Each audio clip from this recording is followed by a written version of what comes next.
I want to call the Thursday, October 10th, 2024 meeting of the Charter Revision Commission to order. Our first order of business is approval. Recording stopped. My apologies, quick glitch. Okay. Recording in progress. I'll go. Our first order of business is to approve the minutes of the September 30th, 2024 meeting. Anyone like to make a motion? I move that we approve the minutes of the September 30, 2024 meeting. Denise has moved to approve the minutes of the September 30th meeting. Does anyone have any changes, comments, questions? I will abstain because I was not here. Okay, we're ready for a vote. All those. I'm sorry. Oh, yeah. I made the motion to adjourn, and O'Connell adjourned the meeting. Yeah. That change. And speaking of whom, David Levenbach was also at the meeting. All right, so we have to do that. Last time. Zoom. Okay, Denise, are you okay if we say approve the minutes as amended? Yes. Okay, just gonna do it that way. Is that it, Maya? Can you think of anything else? All right, Denise has made a motion to approve the minutes of the September 30th meeting with amendments. All those in favor, please say aye. Aye. All those no. All those abstaining. Aye. Thank you, everybody. Now we're going to go to old business. We just have a couple of things that we talked about at the last meeting that we want to just go over, and hopefully, I think we're ready to make decisions on these tonight. First one is select board vacancies. And as a recap for people who haven't been involved, we had a meeting, a few meetings ago, we had members of, current and former members of the select board come to our meeting. And there was an issue about filling select board vacancies and whether the vacancy should be filled by the select board in certain circumstances, or should they be done by a townwide vote.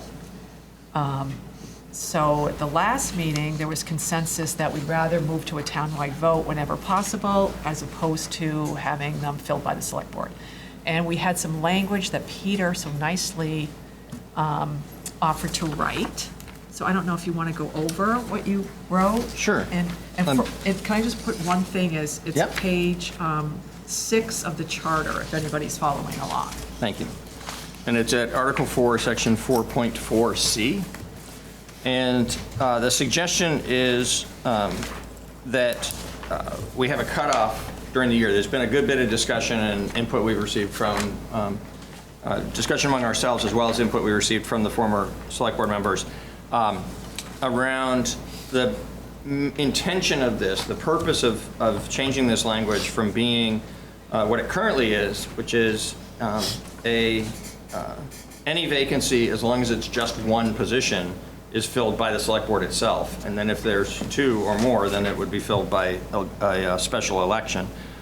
The concern that was raised to us that we found credible and thought we should take some action on is that if there's a vacancy very early in the new select board year, say right after an annual town meeting, that the appointment is then, for the whole, almost a whole year. It's not just filling a little gap, and that there's plenty of time, if it happens early in the year, to hold an election and put the person in the seat and then have them be part of like the fall budget process and so on.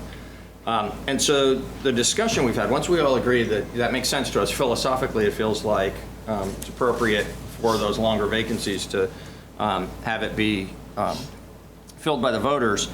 Our discussion has been about what the cutoff ought to be, because it is clear to us that we could have this go too far into the year, and it would be awkward to hold an election when there's going to be another election, on top of it, and or that if you clearly don't want to have a situation where, say, somebody leaves in December and you're holding an election in order to fill a position, that by the time you can hold the election, you're having a regular election for the following March anyway. And so, given that there's sort of those things to consider in terms of a cutoff, the language I drafted speaks to just cutting it right down the middle, that 6 months. And we did have some conversation last time about that. We also talked about hearing from Hillary about that, and I'd like to ask her, since she's here tonight. It's drafted to say if the vacancy occurs less than 6 months before the next regularly scheduled election. So, I guess that's early September, from early September on. Then it would be filled by the select board. But up until that time, there would be a special election held. We realize it takes you time to put on an election, and so there's going to be certain years when there's a November election, and that raised additional questions for us. And so we were wondering, while it's drafted in front of us tonight saying 6 months, if your advice to us would be, no, that is actually going to be as awkward as, say, a December vacancy, Hillary would recommend instead X. We'd love to hear that from you. Sure. So, yeah, there are some years that there's a November election, and in that same year, there's also an August election. And so those are things to keep in mind. We could simultaneously run a local election at the same time that those elections are happening. Okay. I would say the thing that stands out to me the most about this language is more about such election shall be held not less than 40 nor more than 60 days following the occurrence of the vacancy or vacancies. The reason why that stands out to me is because of early voting, right? I think that when the charter was written, early voting wasn't as much of a thing, and we're required to have 20 days of early voting. And so when we think about the timeline for town meeting day, right? Petitions need to be in the 6th Monday prior to the election. So I think that's, what did we say that was? That was 5 weeks and a day. And that would ultimately give people 4 days to take out a petition, circulate the petition, get their 30 signatures, and get it into me. So I would recommend that timeline be moved from 40 to 60 days to 60 to 90 days to give people a chance to learn that there's a vacancy, pick up a petition, circulate it, get their petition signatures, get it into me. And that way, right, if we think it's going to be a big enough election that we want to use a tabulator, we need time to draft the ballot, get it to the company, have them get it back to us, proof it, and then have them mail it to us along with the memory cards for the tabulators. We have to test those. So there's a lot of moving pieces, as well as figuring out, is our office or is the select board meeting room a large enough place to hold this election, or do we need to find someplace else? Because the American Legion has agreed to give us their space for every regularly scheduled election through the end of 2028, but that doesn't include special elections. Thank you. Yeah. Can I follow up? Oh, yeah. So that's super helpful. I'm happy to recommend that we do what you suggested with the 60 and 90 days. On the 6 months question, if I heard your answer and understood it correctly, it sounds to me like it's actually not a problem if we proceed this way. Yes, you may have elections kind of sitting on each other, but you could hold a local election simultaneously with a state or national election. Is that right? Yes. So it's a little bit of a different process. Right, for November, the state mails ballots to all active registered voters. So the select board would need to decide, are we doing the same thing for this special local election? What is the cost of that? Is that worth doing? Or is that by request only? And I think that the important thing to think about is when you're doing a special election, the whole point is to get the pulse of the community, right? What does the community want, rather than a select group of people making that decision? And how many people turn out for a special election versus your regularly scheduled elections? Right. Is that going to get the type of feedback that you're looking for? I don't know. I don't know the answer to that. I know that our special elections tend to have very low turnout. And if it's happening in November, are people going to know that they need to then request a ballot in addition? For August, I don't think that we have any way to include it on the ballot, so that would also be, you have to request that in addition to. We could do everything in our power to get the word out and educate people, but Yep. oftentimes, no matter what we do, a lot of people still are unaware of what's happening. So that's just a big question as to whether or not holding it simultaneously or separate is Yep. going to have the impact that you're looking for. Thank you. And if I could just add to that, because we met on this, that 40 to 60 days part that's in there is not any part of the language you were in, that's the same language as before. That's exactly So right. That's you what were exists. not Thank you. changing that. Yep. But then when we started talking about the early voting Yeah. and the 5 weeks and a day before, that's where we came up with the recommendation of go 60 to 90 days out. It gives people the ability to go take out a petition and say, yes, I want to do this, get their signatures, et cetera. But if you're talking 60 to 90 days out, my question to the commission is, do you then want to cut it down of 6 months and 6 months? Because if you do 6 months and you go out 60 days, you're really at 8 months. Somebody's serving for, at max, 4 months. So that's just a question for you of where that, again, the policy decision there is where's the cutoff? So would Right. you think maybe something like 3 months, or we could do it by days? I don't know.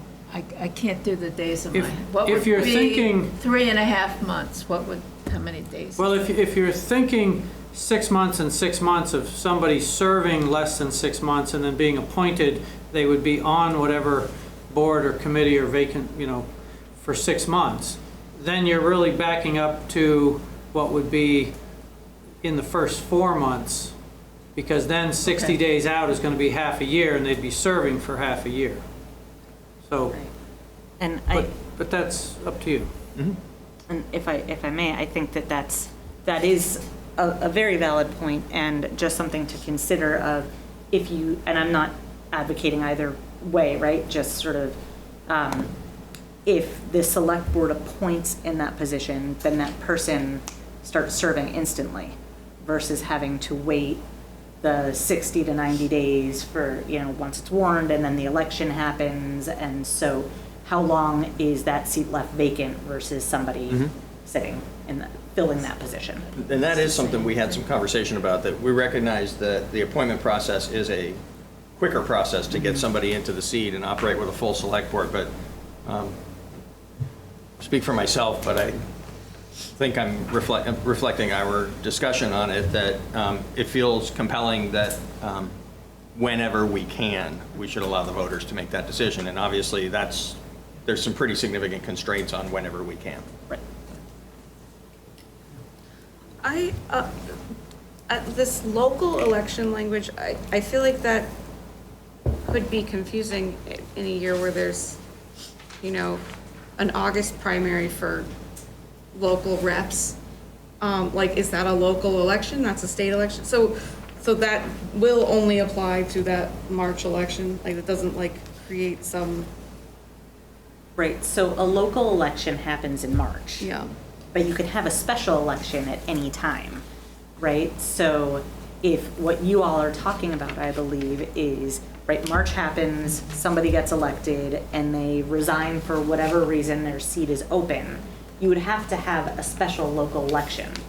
Whether that special local election happens simultaneously with the August state primaries or the November general elections, it's still a special local Okay, election. that was I just wanted to clarify how many times a year there is a local election. There's a regularly scheduled local election once a year in March.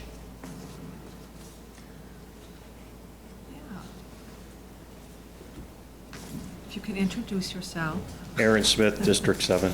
I have a question. So say somebody whatever, withdrew from the select board, and it got to the point where it was going to be an appointment, how does that person get appointed? Like, how does the select board pick whoever it's going to be? They- Is there I a can- process? Yeah, well, I can speak to that because I was on the select board when there was a vacancy.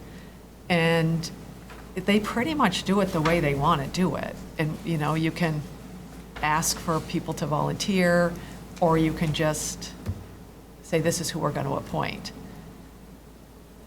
You know what I mean? There's no, like, So- set way. Kind of glib, I guess. So they just decide, like, I think my buddy Joe's good, and they could all just vote Yes. Buddy Joe, and he could Yes. decide whether or not at that point he does it, and then they go down the line until Yes. they find somebody? Yeah, because it's up to the discretion of the select board to make that appointment. And that was Is- part of our thought with this, is to prevent them from sort of bullying someone out and replacing them with a lackey that is someone they want, in order to get someone who might be more adversarial out of the role. Sure. And we should put an asterisk on it. We were speaking hypothetically. But in all seriousness, you know, we're creating the charter for, you know, maybe a decade or more now. You know, once this is done, it'll be our rules for the next decade or more. And so we were concerned about, or the concern actually that was brought to us, I shouldn't say, we didn't spontaneously have this concern, but it resonated for us when the concern was raised to us that, you know, we haven't seen such a thing happen, but that doesn't mean such a thing can't happen. And we'd want to take precautions in our system to protect against there being sort of a schemed situation where in April or May, there's one of these turnovers strategically as opposed to just inadvertently. And so that's why we're doing what we're doing.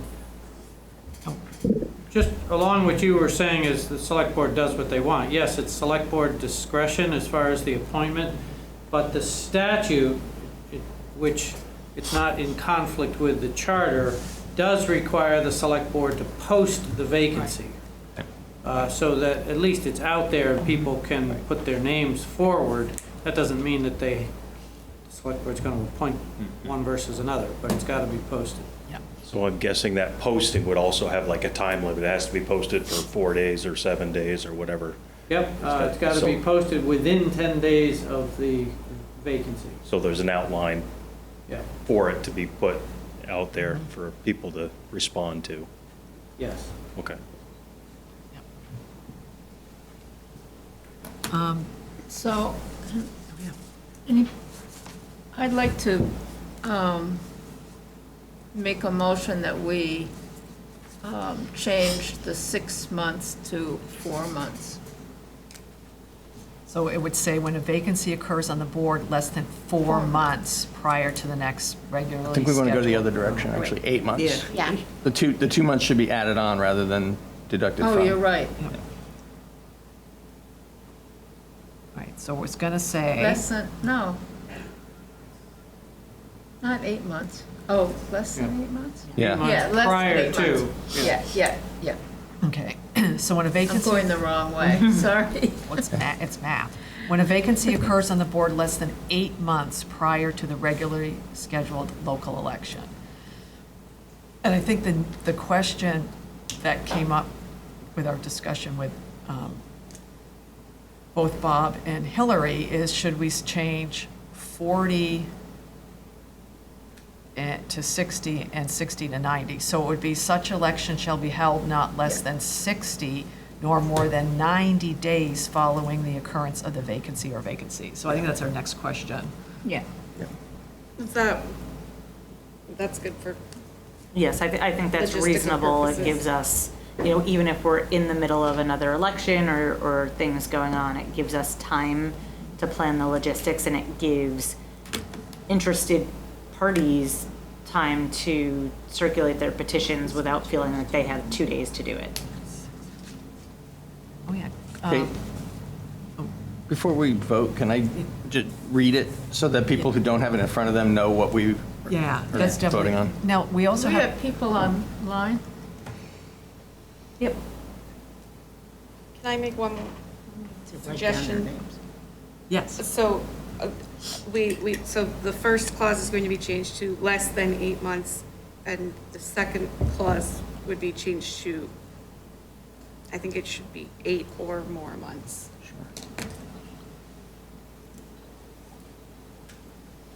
Oh, Now, can I bring something else up?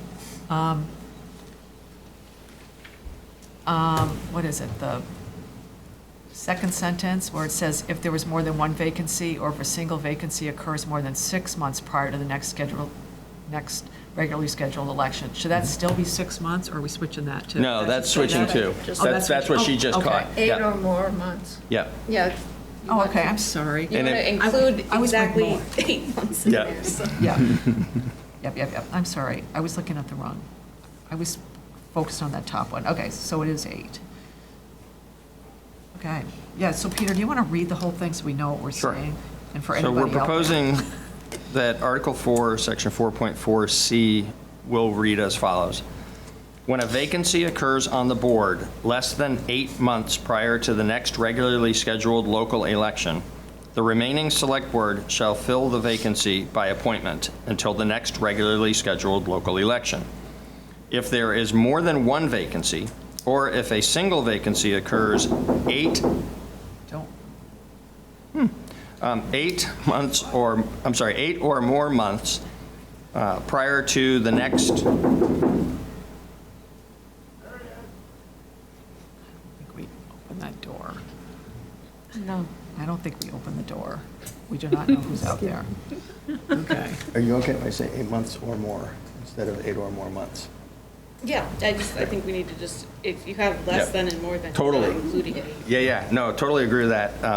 As I read it out loud, it felt to me like 8 or more months is like 8 or 9 or 10 months, as opposed to 8 months exactly, 8 months in a day or whatever. Start with the if part again. So I will, starting again after the more than one vacancy, or if a single vacancy occurs 8 months or more prior to the next regularly scheduled local election, the board shall call a special election to fill the vacancy or vacancies for the remainder of the terms. Such election shall be held not less than 60 nor more than 90 days following the occurrence of the vacancy or vacancies. Joy.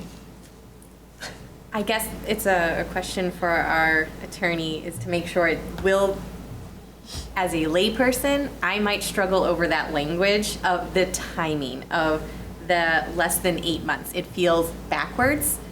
Will it read correctly and be enacted correctly using the language as proposed? I think yes. Obviously, if there's a vacancy and the timing of it, and somebody questions that, this is going to be clear enough that we can determine whether or not it's by appointment or needs to have a special meeting, special election, sorry. Okay. Is that, It feels backwards, but it's better to have it track from the time prior to the next election rather than the time since the previous election, Okay. I think. Yeah, I would agree. okay. Now, Maya, you made a motion before we went through all of this. Do Oh, you I want just to? wanted to make the correction. But do Right. you want me to, I can move that we adopt the language as amended. Does anyone have any more comments or questions about it? All We right. need a second. No, we don't. I don't need a second I stuff. think that this, it's not 4.4 little c, it's 4.8 c. Oh, yeah. It's Article 4, Section 4C. Yep.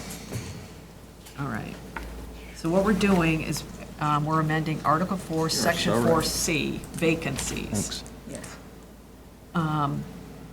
And I'm not going to read it all again, but Maya's made a motion to amend that section to read as what was presented by Peter Elwell. And I read it out loud Everybody. as we had modified it Yeah. tonight. Yeah, yes. yes. So all in favor of making that recommendation, that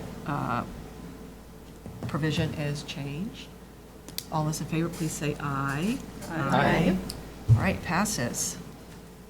We made another decision, you guys, there we go. So next up is the select board procedures. And again, this came out of our conversation with the former and current select board members. One of them suggested, we went through this whole thing about what to put in, and then we realized there are rules of procedure. So it was suggested to us that we add a notation about the rules of procedure in the charter. And Hannah had come up with some language that Peter, we wanted to make the change that Peter made, but we didn't want to do it without you, Hannah, because we want to make sure you were okay with it.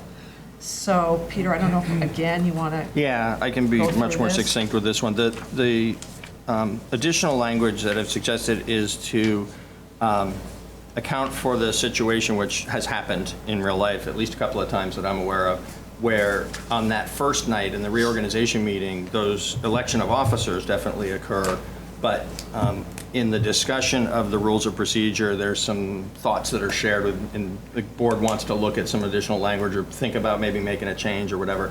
It's not uncommon that it might be kicked to the next meeting or the next meeting.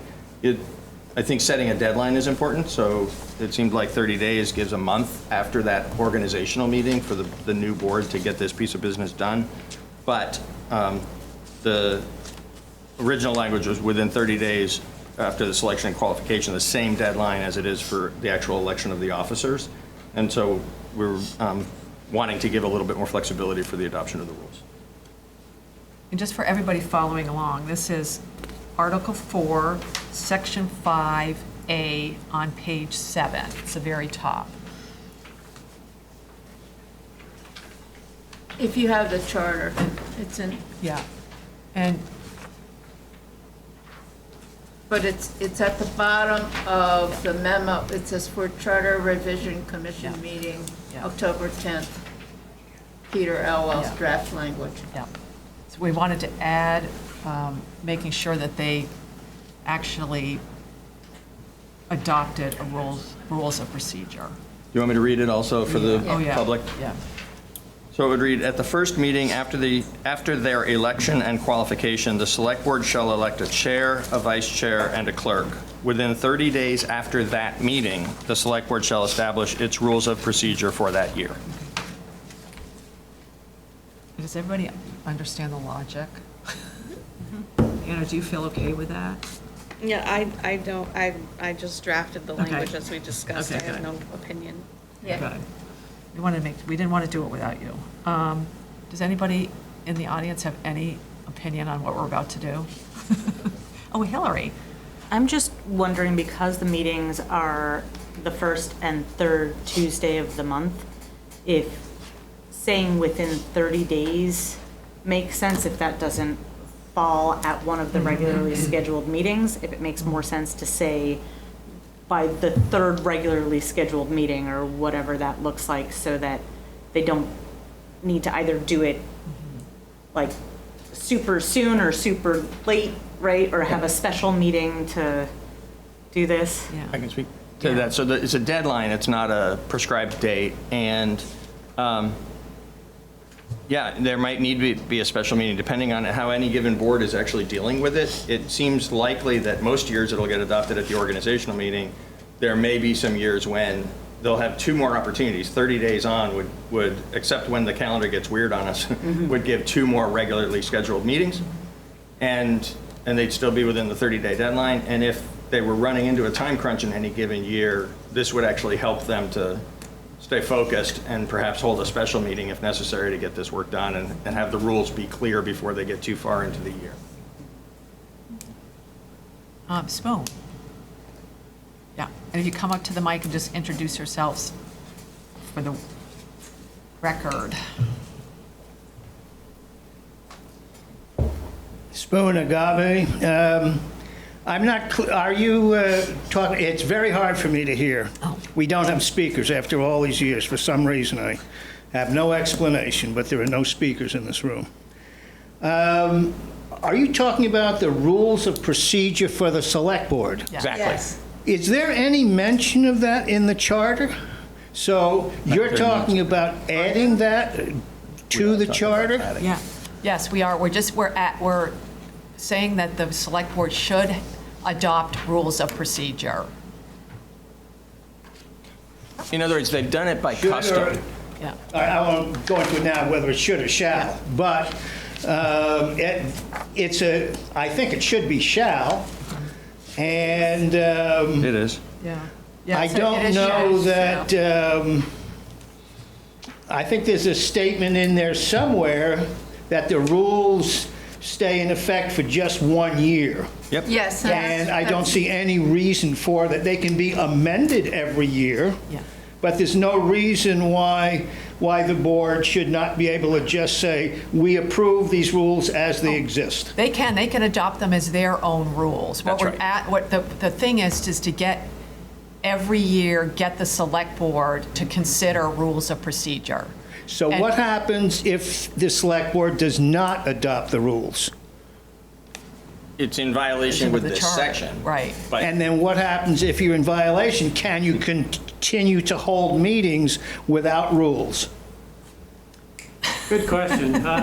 Yes, you can continue to hold meetings because you would be the select board of the town and you would have a chair and a vice chair and a clerk.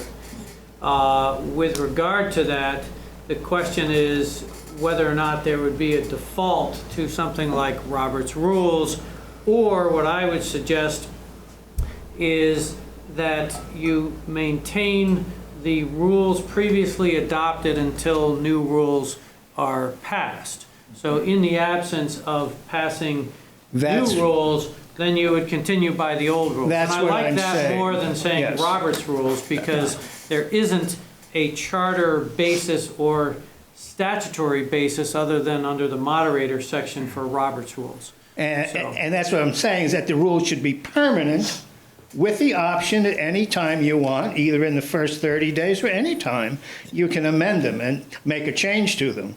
But they should always be permanent so that the citizens know whenever they show up, regardless of what has happened, there are rules in existence which is determining the way things are happening.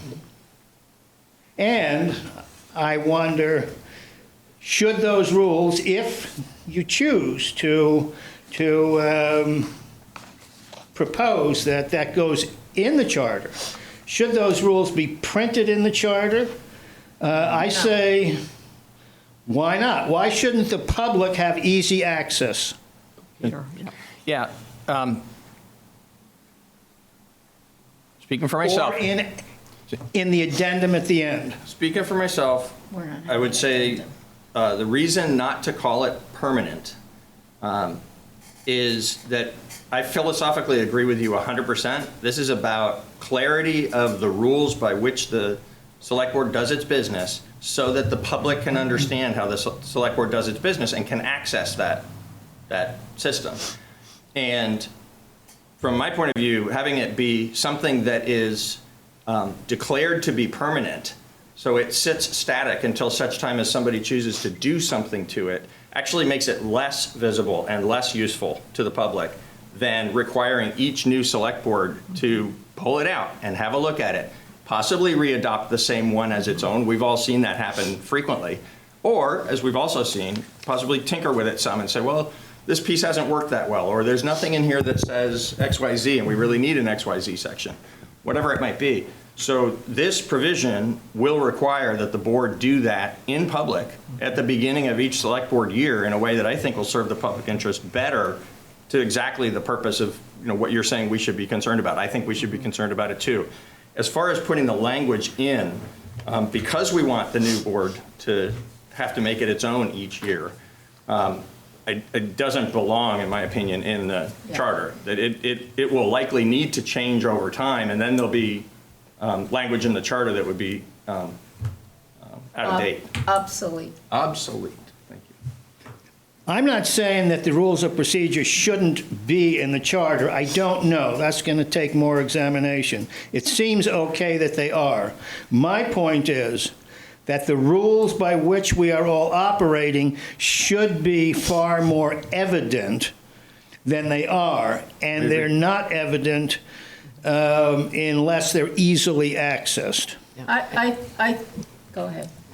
I feel like this is something that has come up in a couple different contexts of what the purpose of the charter is, and the charter is not an operating manual, it is a foundational document, but this is outside the scope of this committee, but it seems like there is a need and a want for a sort of collection of all of the relevant town documents, and that may be something that the select board should examine, and maybe appoint some other committee to work on that, but that is not the purpose of this document. This is the bare bones foundation for the town to operate. This is not a how-to guide on how everything gets done.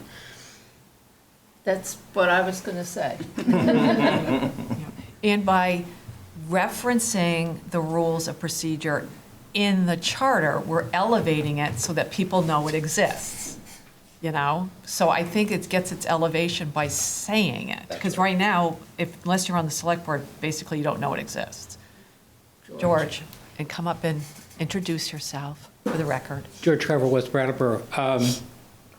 First, as far as the rules being in the charter, you don't want them in the charter because you're going to change them, and then you got to go to the legislature to get the change approved. Really more a question here, is there a danger if, for whatever reason, they fail to adopt some rules, that someone then could challenge other actions of the board because they haven't? Is there a jeopardy there? Yeah, generally not. I'm not overly concerned about that. But I think the idea of having some language that should the select board fail to adopt its rules of procedures within those timeframes, the previously adopted rules will continue in effect. The question then becomes, in effect until the select board passes new ones, or in effect for that entire year? Because if you just say until they adopt new ones, then your time limit that you've set doesn't mean too much. That's right. It's up to you, but. So that's our next thing I think we have to think about. You know, do we want to include something that Bob just said?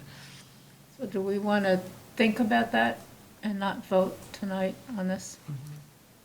Does everybody feel like we should think about it and deal with that at the next meeting, or do you want to move ahead right now? It's just crafting the language the right way. For me, that question depends on your degree of, I don't want to say confidence, I know you're confident in what you've told us, how strongly you feel about being able to defend actions taken by the select board after the 30 days have gone by and they haven't adopted.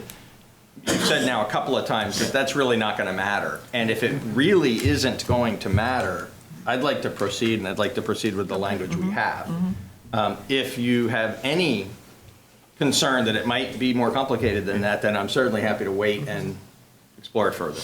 I don't have a problem with that, given A, your charter, B, the state statute on select boards. You're going already in your charter and/or by statute, you're creating chair, vice chair, clerk. They're duly elected, and based on your powers of the select board in the charter and/or the powers stated in the statute, they have the authority to govern and take action for the town. Okay. So could you have an unruly meeting and not really know who's going to take over, and can the chair shut somebody down? There's the possibility for some more chaos there. But as far as of actions taken, I don't have a problem with that. Okay. Based on that, I would move that we approve the language as it was presented earlier this evening. Peter's made a motion to approve the language in Article 4, Section 5A as presented. Anyone have any other comments on that? All right, all those in favor? Aye. Aye. Aye. All right, passes 6-0. We will recommend that. Next up is the ethics provision, and I'll let Maya speak to this because it was at the end of last meeting. We sort of were discussing, you know, what needs to go in the charter and what doesn't. And we talked about the ethics provision, which we know that we have to follow what the state says. So, and I'll let you talk, Maya, about what your your thoughts are on putting like a reference, mention. a yeah. mention. Well, I feel pretty strongly, as I think I said at the last meeting, that the charter needs to have some mention of ethics that apply to everybody that serves on a committee, the select board, employees, et cetera. And since the state has now written a new municipal code of ethics that goes into effect July, is that right? Is it July? Yeah, Of 2025. Yeah, next year. Next July. Yeah. Yeah. I think I know that we have talked about not wanting to refer to state statutes a lot in the charter, but I'd like to see this be maybe the only exception. I mean, it's the only thing that has come up that we haven't been able to take care of without referencing the state code. So I would like to have something in the charter, and I haven't drafted any language yet, that refers to section 22, 24 Vermont Code, Chapter 60. I think it would be better to just say that we are bound by the municipal code of ethics as per state statute, rather than tying ourselves to Tying a this- that's specific fine. section. I don't have any problem with that. Just as a matter of where we want to put it, and I'm happy to draft that language for our next meeting. That would be great. Yeah, we don't have to have the specific reference. I just want something Okay. that refers to the code. Okay. And are we all okay with, I'm fine with, love Hannah to draft it. I'm sure Yeah. the rest of us would too. That would be great. Yeah. And then we can look at that at the next meeting. Yeah. If anyone has thoughts about where it should go, I do not, so. Yeah. There's a current little thing in there. Yeah, I think it's under, Article 2, Section 9. yeah, page 4. That would be the placeholder for it. Yeah, because now it's conflict of interest. So it would probably be good, I don't know, maybe we'll find it should go somewhere else, but that's sort of where that thing Well, is now. Yeah, because the new statute includes conflicts of Yeah. interest. Yeah. Okay, so that's something we'll put on the agenda for next week. Is that okay, Hannah, or do you want us to do it later than next week? You want to do it in November? Yeah. Okay. We won't rush you, that's good. No, that's good. Next week is right, a week from today. Okay, so we'll put that on in November. And then the other thing that we talked about, what we didn't vote on, last meeting was recall. And what we were discussing is how many signatures are needed on a recall petition. Right now, it says 25, and this is on page 6 for anyone who's following along. It is Article 3, and this is section 5B, so it's the top of page 6. And right now, it's 25%, and we had discussed lowering it to 20, to making it 25% are registered voters, and we were talking about making it 20. And that's sort of what the consensus was, but we did not officially vote on that. So, Peter? Yeah, there was one other thing, and I don't know that we want to be talking about both at once, so I'm happy to just Oh, yeah. pause. But before we get done with this, I want to come back to there was also an issue about how long the signatures are Oh, valid yes, that's for. So right, right. if we could just put a Right. pin in that, that'd be great. Yeah, that's another one. Yeah, we Thanks. won't, so how does everybody feel? That makes it in line with other parts of the charter where we're requiring signatures. Oh, spoon.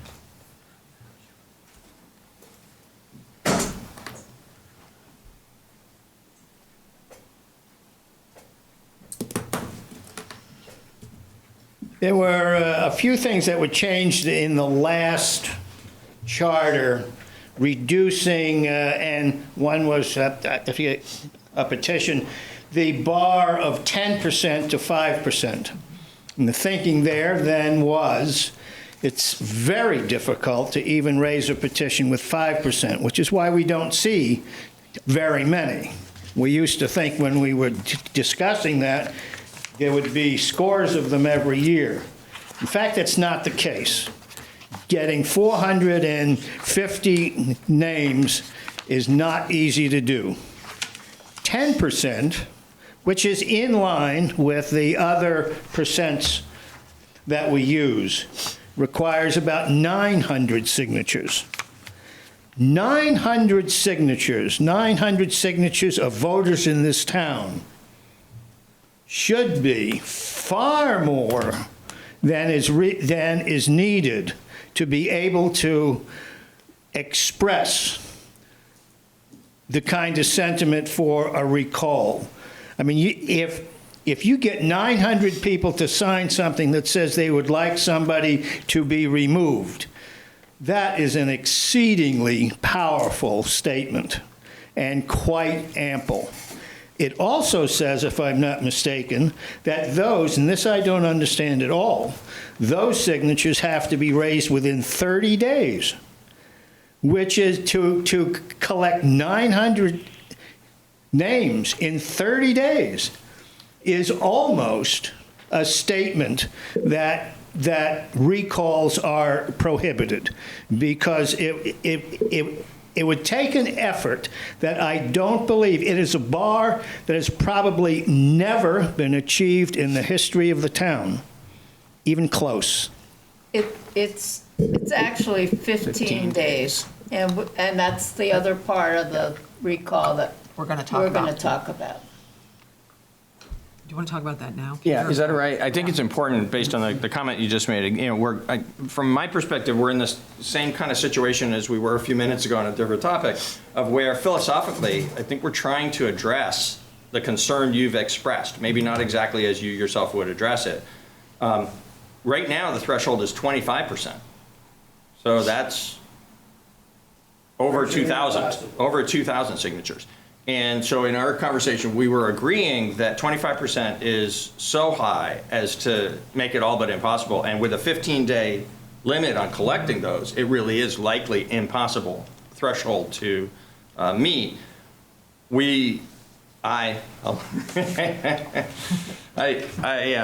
want to be careful not to speak for the commission. I believe, and we had conversation last time about, we wanted to lower the threshold, but not so much as to make recall a trivial matter, right? It's not a trivial matter. It's a very significant matter for somebody who's been duly elected by the people to be called back out before their term is up, to be voted on again to see if it's okay for them to stay. If they've done something so egregious that we're all agreeing, oh my gosh, this is horrible, then it's more likely that the signatures will be collected. If there's a more ambiguous thing than that, then it is important that the threshold not be so low that just a handful of angry folks can call a recall election. So going to 20% from 25 feels like a move in that direction that is empowering of the people without it being too low of a threshold. And we totally agree about the 15 days being too short. And the way that other charters have addressed that we think is artful and we want to copy, is to say signatures on this petition are effective or valid for a period of 30 days.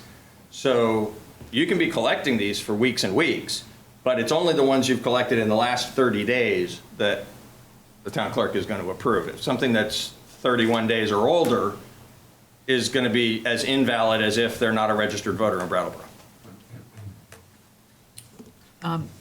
Frick. Well, Hey, Spoon, one sec. Hillary had something. And Yeah. then we'll go to the.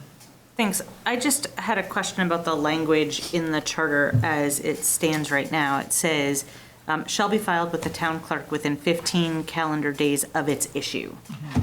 I don't understand what "of its issue" means. That's what we don't. Okay, perfect. Thank you. That's what we're trying to. We're trying to fix that. Excellent. Well, we'll leave Hillary real quick. Yep. Do we need to change this timeline too for the 45 to 60 days? Oh, yeah. Probably 60 to 90 days Yeah. as well. Anywhere where it talks about a special election, I Okay. think 60 to 90 days is just more appropriate. Thanks. Thank you. Well, Frick, then, well, Spoon, then Frick. Well, oh, okay, I'm sorry. Yeah, okay. It's a free-for-all. Fritz Wright, District 9 rep. As someone who participated in the last charter revision, and this was a particular issue of concern to me at the time, we did get a bunch of recall stuff passed, but it wasn't comprehensive to every elected officer. And so I'm assuming that you are trying to make it a blanket thing. Well, Blanket what do you in, mean? For all elected It says, officers of the town the of language Brattleboro. right now says the recall of an elected town officer. Yeah, Yeah. That's It in is the broad. Yeah. okay, good. Yeah. And we're not proposing to change that. Yeah, and I would agree that it should be taken seriously in the sense that you suggested, and therefore should be more than getting on the ballot. And the 25% seems absurdly high. I don't have a perspective on whether 20% is even too high. 15 days certainly is way too short. 30 days or perhaps even longer might make sense. But if even 15% of people sign something for a recall, that's a significant sentiment. So, what percentage is it to get on the ballot? Like 5 or? For a town meeting rep, it's 10 signatures from your district. Which is For a any very low officers, percentage. for select board list or moderator, anything Yeah. like that, it's 30 signatures. From, Which is what percentage? you're asking me to do math on the fly. It's tiny, Yeah. yeah. What's how many registered voters are there? We have 8,000 active registered voters. We've got, I think, just over 9,000 registered voters. So it would be out of 9,000 and something. So 900 is 10%, so 30 is less than 1%. Yeah, so that's, the 20% is a huge range. That's close to 2,000 for a townwide office. George had his hand up. Okay. Hannah, do you want to say something? I think it should be high. Yeah, yeah. Yeah. Well, I think we'll. I would like to poll the board to see how many of you believe that 900 citizens of signatures is trivial. We're not going to do that. We're trying to decide, have a conversation Well, about this. I'm just, Peter, in your mind, imagine a headline in the newspaper, Elwell calls 900 signatures trivial. Will you stand behind that? I'm disappointed, actually, Spoon, that you would Yeah. characterize what I said that way. Recall is not a trivial matter, and so we need to set an appropriate threshold, and it's not the same threshold. In my opinion, it's not anywhere near the same threshold as getting a person on the ballot. When we get people onto the ballot, we're presenting choices to the public. When we recall someone, we're actually singling a person out to potentially remove from office who has been put there by the public.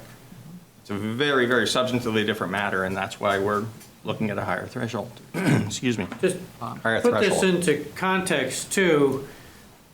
I am, and correct me because you did a lot of research comparing all of the charters, but there is no impeachment procedure for elected officials under Title 17 in the local elections or Title 24. Right.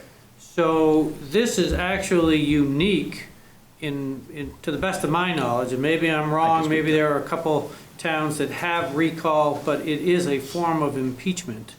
And impeachment generally carries with it a very high threshold. What that threshold is, I leave that to your decisions. Get the data. So there are 16 towns, and the interesting thing about it, 16 towns have a recall provision. What's interesting about it is it's all over the place in terms of how many signatures are required to cause the election to happen. There's also quite a bit of variation in this 15 days, 30 days timing for the signatures. And there is variation in the amount of the vote. So some of them that I found interesting, I don't personally think this is right. I think that it's better that if we do have a recall election, that 50% plus one carry the day, because that's how people get elected. I think it's appropriate that that be the threshold also for removal. If we've gone through a rigorous process to get there, then 50% plus one of the voters ought to be able to determine the outcome, in my opinion. But there are provisions in some other charters in Vermont that actually say if the threshold is met and there is a recall election, maybe it's 60%, maybe it's 2/3 that actually have to vote for recall in order for the recall to actually happen. Thank you. Okay, so Let's take where are we here? I think we were talking about making the percentage 20 as opposed to 25. Hannah brought up that we should change, and Hillary's yes, we should change where it says 60 calendar days. Are we changing that to 90 to keep it consistent? And then there's a question. And the 45 to 60. Oh, yeah. Yep. 45 to 60 and 60 to 90. But then there's the question of the language that we want to use to figure out the timing of the petitions. And Peter has some suggested language that we were talking about. Or do you want to sort of? I didn't actually prepare something efficiently, so we could look at it efficiently like I did on the other two things. I'd be happy to do that for next week. Yeah, would you want to do that? That's fine. What it's going to do is take where we've landed in our discussion and borrow that language from the places where we saw that it said each individual signature is valid for a period of 30 days. Perfect. Okay. If you want to just send that to me, I can put this all into a proposed Great. amendment. I'll do that. I'll send it to you and you can bring it The next forward. meeting, but the one after that. November? For November. Okay. Okay. Okay, perfect. That'll give us all some time to Think about it. figure it out. Yeah. Okay, so we have all of our old business taken care of, and now we want to go through new business. And, we're coming to a point where we have to sort of talk about what we're going to do, if anything, about representative town meeting. And what I'd like to do tonight is just keep this very factual. We've got the town attorney here. I don't know if everybody's seen the little chart. I don't know if there are other ones over there. And ours are empty. What? Right, they don't have this with answers in it. Ours are blank. Yeah, that's what we want. So what I've done is gone through, and I'm sure I missed something, but I went through the charter and looked at all of RTM's responsibilities in the charter, and they're in this graph. I also took the last year's town meeting warning and said, these are the things that happen at town meeting, and put them in this graph. So my thought is, if we're going to make a decision, do we keep RTM, do we go somewhere else, blah, blah, that we ought to know what RTM does, and can what RTM does be accomplished in another way, so that we sort of come in here with some factual information. So that's why I'm hoping Bob Fisher can go through this with us. And what we discussed is the other ways would either be an open town meeting where there are no elections to be a member, Australian ballot, or is there some other thing that is out there that we don't know? So, Bob, does it make sense for you if we can just go through each one of these and you can say, yes, it can be done through open town meeting, or yes, it can be done through Australian ballot? I mean, is that way that you would think would be a good way to approach this? I wanted to address one preliminary matter procedurally, though, before jumping into the specifics. Yep.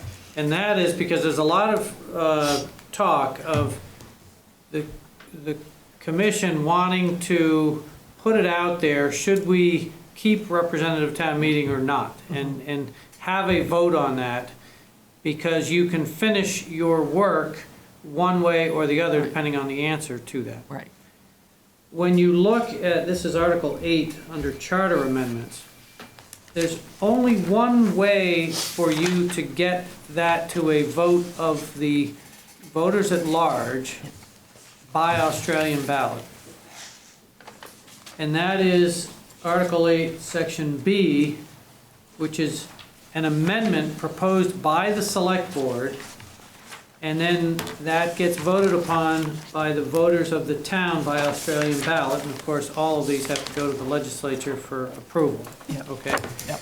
So, from the standpoint of how do you get it there? So if your idea is to have this either as a special vote sometime in the early winter or putting it off for first Tuesday in March, you're going to need to, as a commission, come to a conclusion on whether you should amend it to rescind, get rid of whatever word you want to use for representative town meeting, and give that to the select board.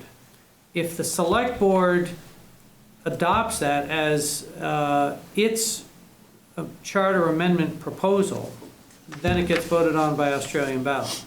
If the select board does not do that, then it comes back into your lap, and then you're going to have to go through charter recommendations, which are going to go first to representative town meeting under subsection D. Right. So I think that's important, because not only do you all have to agree on it, but you need to get a majority of the select board. Yeah, and, well, that's why what we're hoping, we're hoping that we can make this decision, maybe I'm being, at the next meeting. You know what I mean? To see if we can come to an agreement. I think when we had talked about this, what we were hoping is that to get this on the March town meeting ballot, it has to be to the select board by January. So what we were talking about is trying to go that route and get the decision. That's why we're going to go through this in the next 2 meetings. We can try to figure this out sooner rather than later and know what we want to do and be ready to do it. Yeah. Question? Yeah. I think that we didn't necessarily want to have a binding vote of the community in a way that would send it. We certainly, I don't believe, want to send this up to the legislature separate from all the other things that we're going to end up recommending. Right. We want that to be a package. Yeah. So this interim step that we've talked about, it leads me to ask you this question. Can the interim step that we want to take to bring a question to all the voters and get the answer from all the voters that will then help us complete our work, Right. that'll then lead to a recommended new charter that's going to go the route, that's set out here for the formal process of reviewing and adopting a new charter. For that first step of getting just this one, getting feedback from the community on just this one issue, is it possible to not travel under D, but to put a non-binding question in front of the voters in some other manner, perhaps as simple as us asking the select board to do that?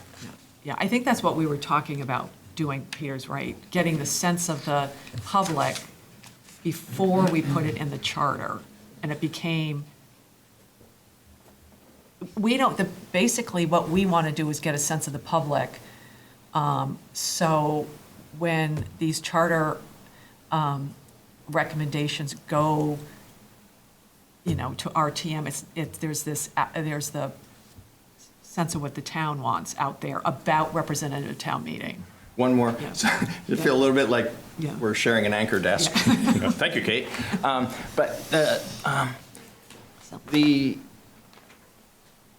A concern we have had as we've done our work so far and we've begun to get into the nitty-gritty, we've sort of done a lot of research, we've heard from the public on a variety of things, we've kind of narrowed our issues, and now we're dealing with them. And a concern that we've had is if we land in a place that suggests that we go back to open town meeting, hypothetically, but something, and perhaps even if we land in the place that says representative town meeting is just fine, we should keep it. Almost whichever place we land on this, because there's been so much interest, rightly, in the community around our unique system and whether or not it's good for democracy, when we bring forward a whole package of, we've spent a couple of years and we've looked thoroughly through the town's charter and our recommendation is as follows in toto, there's a danger that one issue could become a thing that disrupts the ability for the community to deal with the set of recommendations and move it up to the legislature. And so we'd like to, on that so fundamental issue, get some feedback from the community that isn't a charter amendment, but is guidance to us about how to deal with that piece as we deal with the whole. And hold a hold a Hillary. public forum. Hillary? So, Kate, I heard you say the goal would be to have this question on the ballot for March. Yeah. And I heard Bob mention potentially a special election prior to that. And I just wanted to get a sense, because I do have some strong feelings about whether it makes sense to do it in March or before. And I'm curious to know if the intent is in fact to have it in March, or is there the potential that it would be a special Well, election prior? We talked about March, I mean, what we want to make sure is that whatever the timing for our vote, you know, bringing this to the public, if that's what we choose, we get it done so that we can get the charter to the legislature by January, so they can take it up in January 2025, no, 26. So that's why we thought, well, March does that, and it doesn't make your life, I mean, we were not thinking that it should go to a special election, because March is Yeah, March doable. does it for the feedback we need, and then we've got work to do over the next several months after that, so that there's time to do this Yeah. process where the select board and the public engage with it, so that all of that can get done before the end of the calendar year. Perfect. Does I that just- work for you? Yes, I think that March is important because if you're truly looking for the feedback of the public, you're not going to get that from a special election. Yeah. People are already hitting the polls in March, Yeah. and I just don't think you're going to get that temperature check. Yeah, and that's what our timing, because it works within the timing that we're thinking of getting this thing done so we can go to the legislature in time. Perfect. So, Thank you. yeah, oh, good. So Bob, can I just go back to just discuss first, I know, I just want to ask Bob a question. You know, Peter just brought up that we wouldn't want our intent is not to have the select board do this as a charter change, but just have it on the ballot as a question. Let me look at that for next week. Okay, I'm not seeing anything in the charter that specifically allows that. I don't see anything that disallows it. The one section of the charter where that could get to the voters as an advisory vote would be under the powers of the people through a petition that's advisory only, and it states in it that they want it to be by the voters at large. That clearly could get there. But if they can do that, I don't see why the select board can't, other than you've got sections in the charter that talk about all matters shall be voted upon by representative town meeting. So that is a bit in conflict. Not that they couldn't have an advisory vote at representative town meeting, but that defeats your purpose of trying to go to the whole. So let me look at that. But there would be the way through a petition of 5% to do that. That's not all that hard to do with 5%. right. But this, you're going to look into whether select board, Can set an advisory Yeah. vote on the warning for the voters at large. I'll look at that. Thank you. okay. Frick. And say your name again so the world knows. Frick Sprite, District 9 Rep. I would like to encourage you as much as possible to come to us, the representative town meeting, who are the ones who are going to adjudicate this, with some well-researched options on a lot of things, rather than a decision and a specific single proposal. That being said, in this case, I feel very strongly about the benefits of representative town meeting to the town of Brattleboro, especially a town this size, and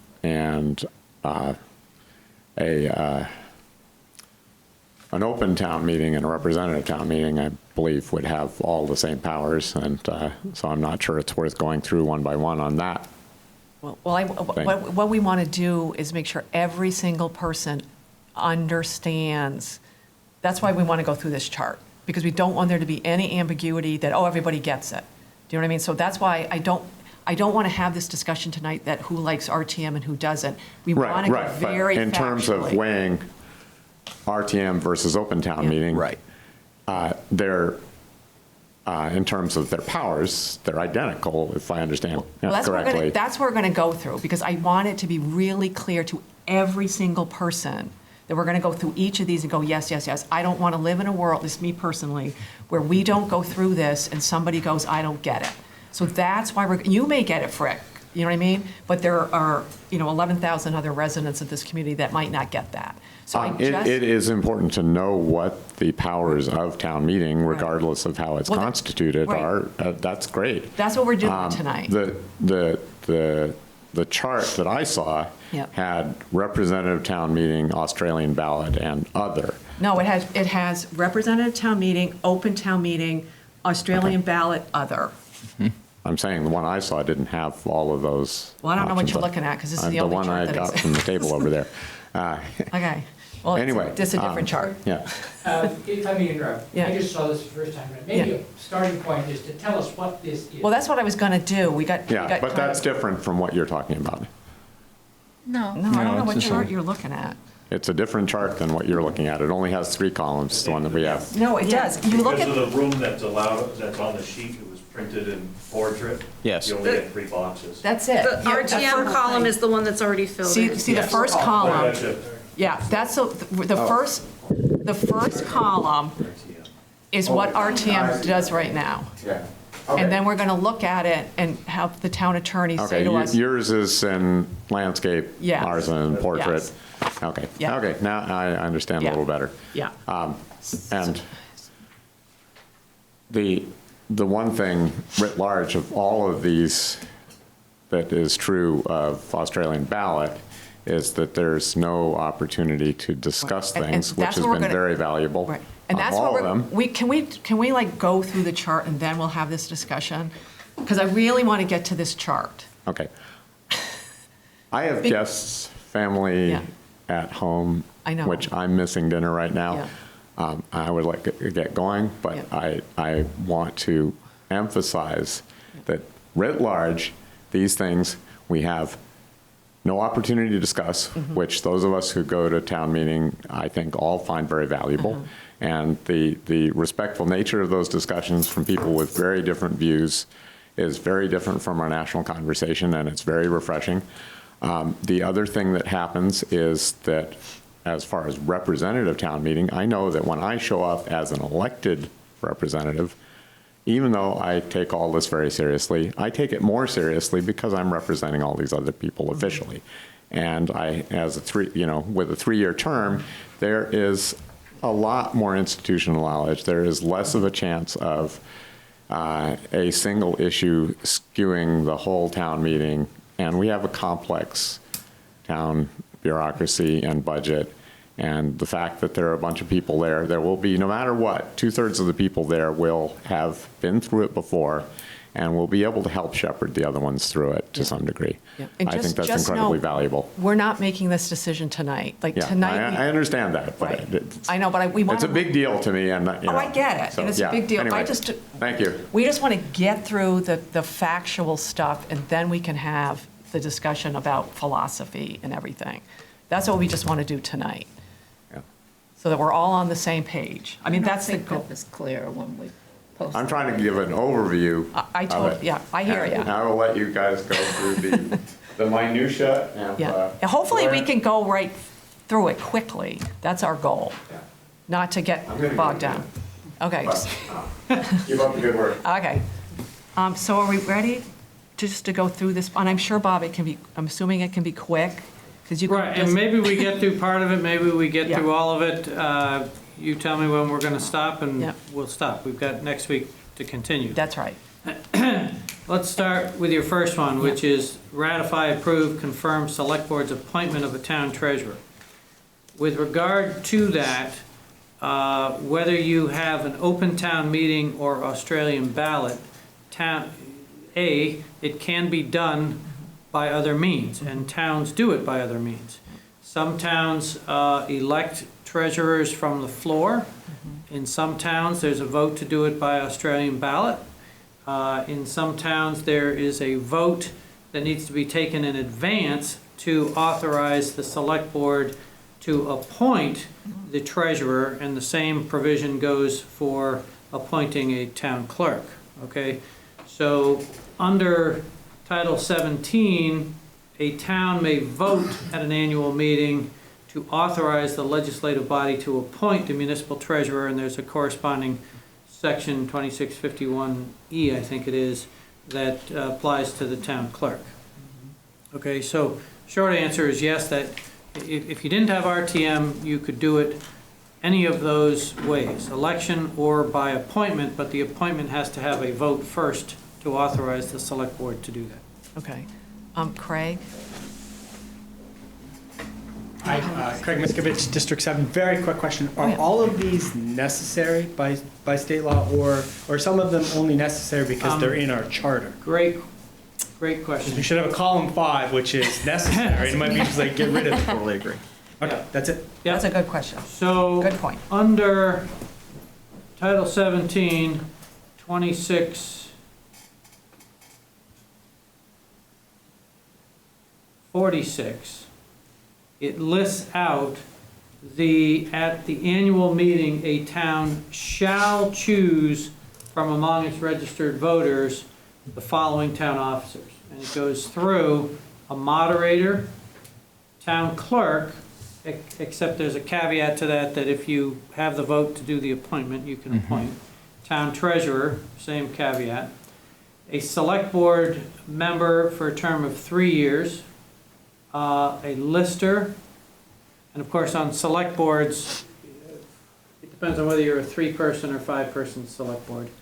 A lister, but again, there's statutory provisions to vote to be able to appoint listers or to hire a town company to do the assessing.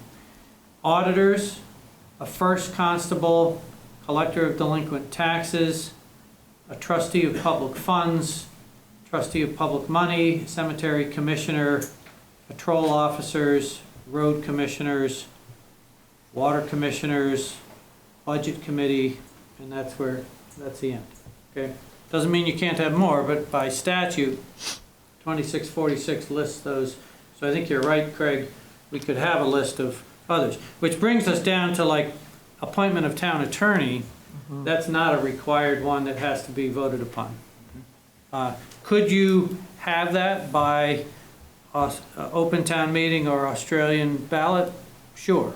It could also just be, in most towns, that's up to the select board with no Can I ask a question? check and balance on that. Yeah. Bob, follow up to that. Thanks for the fullness and clarity of all of that. For the ones, you've differentiated between that long list, but for our purposes, in terms of the top 3, between town treasurer and town clerk being same status versus the town attorney being in a different status. Is it possible that if what we decided in terms of it being necessary to have a vote of any kind for the treasurer and the clerk, and the attorney for that matter, but specifically the treasurer and clerk where there's that statutory language, if we decided that we thought the appointment of the select board should be sufficient, could we write language into the charter that would say so, that would override those provisions? Or do you believe that the system we're operating under that effectively does that, but requires a ratification vote, would require the ratification vote whether we try to override it or not? I think if the charter, regardless of whether you had RTM or not, put in a ratification process, Yes. that would be more specific than the state statute, and you could do it if the legislature approved that. What if we said instead, no ratification process, that the select board is empowered to appoint a town treasurer? The select board is empowered, or even the town manager is empowered, which is outside of Vermont, the common, and it's how it actually functions here, but then it is actually a select board ratification of the town manager appointment of the town clerk, and then an annual ratification of the select board's reappointment of the town clerk. It feels really redundant to me, and we've got important business, whichever system we end up with, there's important business for that system to address. And if If we could streamline this and allow it to be an administrative process, I think we'd all be better off. If you did that and you just said, okay, the charter's going to say select board appoints, Yes. I think the legislature could approve that. Yes. The difficulty there, where I don't think that that's as good as what the statute says, is the statute actually allows you to have a vote to go back to do it the other way, which is a lot easier than getting legislative approval for a charter change. Now, do most towns flip-flop back and forth? No, they don't, but there may be, generational changes where they think they want to do that. I'm sorry, but a bell just went off for me. So this flip-flopping idea, if the language in the statute doesn't require that the individual person be ratified every year, the language in the statute requires that the voters delegate to the select board the appointment. Is that correct? So But we self-impose an annual ratification of the actual individual. If we were silent on that, then the voters' delegation of this authority to the select board would land us in a place where these items wouldn't be an annual warning item. They would be dealt with by the select board.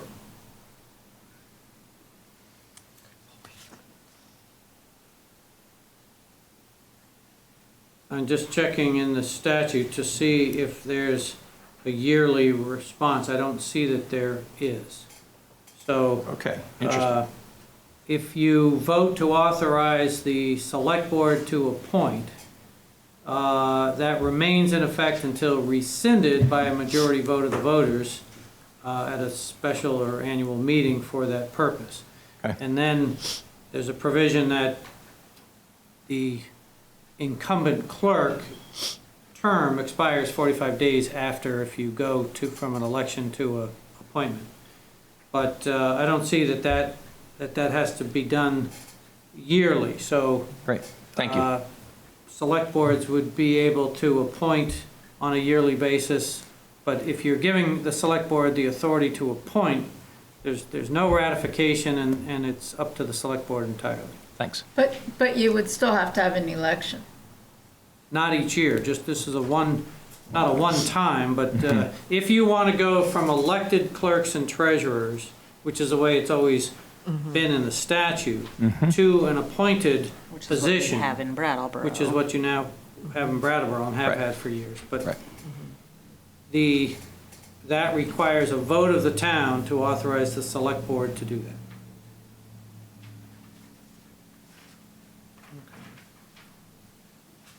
All right, so basically, So Hillary's bringing up, and maybe we're getting more into the weeds on this, but does that mean that the treasurer and the town clerk need to be residents of the town? Even if appointed.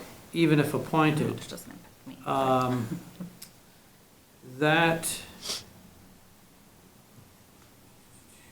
Sorry, there's a section on that too. Based on the language you just read, it said. On that language in 2651E, that carries nothing with regard to residency. Okay. There is also, for full disclosure here, a 2646A, which is relatively recent in its enactment, allows a town to vote to allow a town to elect certain non-residents to offices. So that's a complicating factor. You cannot do that for select board members. But for other offices, such as like moderator, you could have a vote to allow non-residents. They need to be residents of the state, but not of the town. That's a new provision added in 2022. So there hasn't been to my knowledge, a lot of towns that have used that. okay, so to recap these top three, the appointment of the treasurer, town clerk, and town attorney, there are other ways besides representative town meeting to do it, Yes. which would be, you could do it through open town meeting, Australian ballot, or, as Peter was saying, we could make a charter change to make this even less I don't want to say less onerous, but things that we really don't have to do as either an RTM or the town doesn't have to do. The town meeting, RTM or open town meeting or whatever. Doesn't need to be done by the voters. That's right. Could be done by the select board. That's right. Yeah. So that's another. Or even the town manager. Yeah, so that's even another little chart. We should keep those things Yep. running because we may decide to make charter changes depending on some of the stuff anyway, whether we keep with RTM or not. Right. Okay. Okay. So, Auditor's report. Auditor's report, moving on. That can be done whether you have RTM or not, and whether you do it by Australian ballot or open town meeting can be done either way. Employing certified public accountants, same thing. Borrow money in anticipation of taxes, that's pursuant to Title 24, and that can be done. Borrowing carries, I'm not going to go into municipal borrowing, bonding, there's a lot in terms of whether it's under 5 years, over 5 years, the procedures you need to follow, but that's more of a detail. Bond votes. Under representative town meeting, and it's really under your addendum A,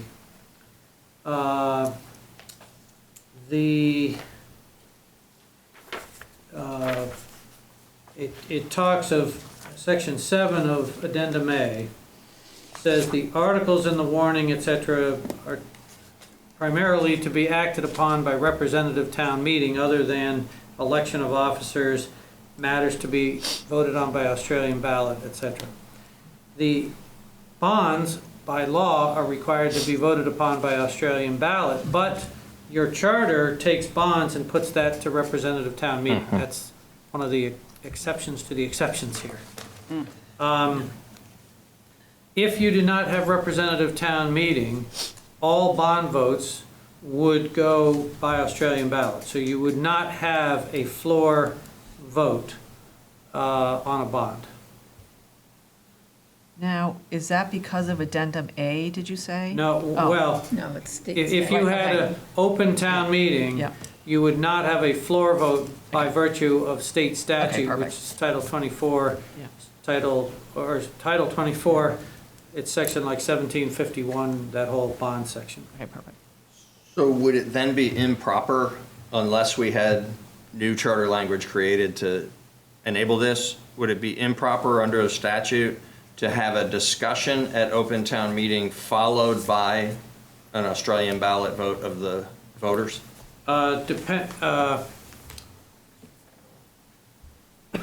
It would not be improper because you can vote at any time. It used to be you had to discuss things prior to the polls being open, but you can discuss it at any time. Okay. The actual Australian ballot for the bond is an Australian ballot. Right. Now, you could discuss that. It wouldn't be a warned, well, it would be a warned article, but it's by Australian ballot. So you could discuss that, sure. Okay, thank you. That's really no different than the way we've done it with RTM of That's why I'm asking, yeah. discussing it, but people can vote whenever they want. Thank you. But it wouldn't be a floor vote, that's the distinction David there. has a question. Hey, David? But on this, if there were a bond vote that was discussed at an open town meeting, the Australian ballot would be of those people attending the open town meeting, not all town voters, correct? No, it's all town voters. Oh, so it would have to be separate. It's a ballot, you know, so somebody might show up to the gymnasium and sit down for the floor vote, but if you have Australian ballot measures, somebody might cruise in, vote, sit down for a few minutes and leave. Yeah. And that happens in other towns. Thank you. I'm sorry Oh, to yeah, do this, no. but just this question of whether or not something's necessary is going to pop up just 2 or 3 more times. I promise I won't ask about every single item, but it does for me, on the 2 that we just went by, not the bond vote question, but the CPA question and the borrowing in anticipation of taxes, are each of those, is it true that either one of those also occurs now only because we impose it on ourselves and not because we have to? Or are they both required? Representing a handful of towns, I see those warning articles in every town I represent. Okay. Can I cite you to the exact statute this second as to what requires that? I can't, but like borrowing in anticipation of taxes, you want to authorize your select board to do that. Right. Such that if you had a downturn in the economy, Sure. the tax receipts are low, they can borrow in anticipation of taxes where they raise the taxes later on, just to have cash flow for a town. Right. It's probably more important for smaller towns than for a larger town like Brattleboro. My question is not, I wouldn't want to put the select board in a position where they couldn't. My question is, could we, if we want them to be able to do it, is it possible to do it through charter language or not? I think the answer to that is yes, but why would you duplicate the charter? I mean, the statute. So the reason I'm asking these questions on the particular items that I am, and I would readily admit that there might be people in the room and people outside the room who view these items as being less perfunctory than I do, but it feels to me like there's certain things at town meeting, representative town meeting, that come up for a vote year after year after year, and one of the pieces of feedback we've had from the public about, how the meeting could be improved is that we focus on the stuff that is actually substantive matters of importance for the community and not have, half a dozen or 8 or 10 things that have in everybody's memory always been something that just took a few minutes of discussion and were approved unanimously or nearly unanimously. So I'm saying, I think it's important that both of these things happen. I think it's important that we have the ability for the select board to retain a CPA. I think it's important that the select board have the authority to borrow money in anticipation of taxes, in part for the reason you cited and for other reasons too. And I'd like it not to have to be done every year at town meeting. So what you're saying is you could theoretically put into a charter, the select board shall be authorized to do these things and not have to vote on them every year. Right. Oh, okay. Now I understand your question. I'm sorry. I think the answer is yes, if the legislature approved it. Got it. Thank you.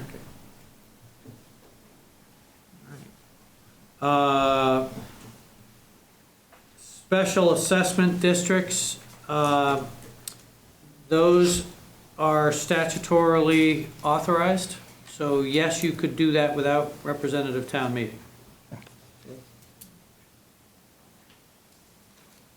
And that goes for both Mountain Home and downtown improvement, both of which are special assessment districts under the statute. Human service programs. We may want to come back to that. There has been a lot of discussion in your commission on how to do that. Yes, raising and appropriating funds to support them can be done both in an open town meeting and or by Australian ballot, okay? The short answer is yes. The question is how efficiently to do that, because in smaller towns you may have 3, 4, 5 articles on that, but if you take all of the human service organizations that apply, and let's, for example, say you were doing that by Australian ballot, you might have 25 different articles to do that. So that's more a conversation on how you do it through your Human Services Committee and potentially make that part of your charter. George? I hear you, Bob, but still, couldn't you just have an Australian ballot or an open meeting, one vote on the whole human services package the way we do now? You're not saying we have to break it up. I'm not saying you have to, I'm just saying that, okay, you're correct. What to pay the select board members, that can be done either way. Transfers of your unassigned fund balance for particular projects, that can be done either way. The important thing there is fund balance can only be authorized by vote of the electorate. The budget, obviously that can be done in open town meeting or by Australian ballot. Does not need to have a representative town meeting to do that. As you well know, if it's an open town meeting, there's the ability to do motions to amend, whereas with an Australian ballot, you can't amend it, and if it gets defeated, then you go back, and that goes more to what Hillary's input on the cost of having multiple special elections when you have a budget that's defeated by Australian ballot. So that does put a time crunch on towns that do it that way between March and July 1st, the beginning of the fiscal year. So. May I just say one thing about that I've heard from other towns that vote their budget by Australian ballot? The feedback that I've heard is if the budget gets voted down, the select board has no idea why. And they're just sort of grasping at straws, creating a new budget, hoping it sticks this time, and the number of elections that they have to hold to figure out a budget that will pass is costly, time-consuming, and stressful. When you have an Australian ballot budget that is turned down, Patrick was saying yesterday, this is when you have all these experts that read the tea leaves and say it was clearly turned down because of the new fire truck in the budget. And then other people are saying it's clearly turned down because of, the new grader or this or that. You could have 20 different reasons why somebody voted no on it, but the fact is the whole thing went down. So the select board needs to figure out what to do in terms of proposing a new budget to then be voted upon at a subsequent special meeting. Moving on, Capital Grants Review Board. We've already. I know. Well, wait one sec, though. We are recommending that it get eliminated. Yeah, But we don't know. I mean, our charter. Right, but say they We don't. voted not to have it. Right, but the thing is that no one has officially said, somebody we might, I just wanted the answer because the RTM may say, no, we want capital grant review. You see what I mean? Just because we're recommending that they get rid of it. Except they haven't. But I'm just saying, capital like- grant review is not one of those statutory ones that Right. Craig was talking about. Right.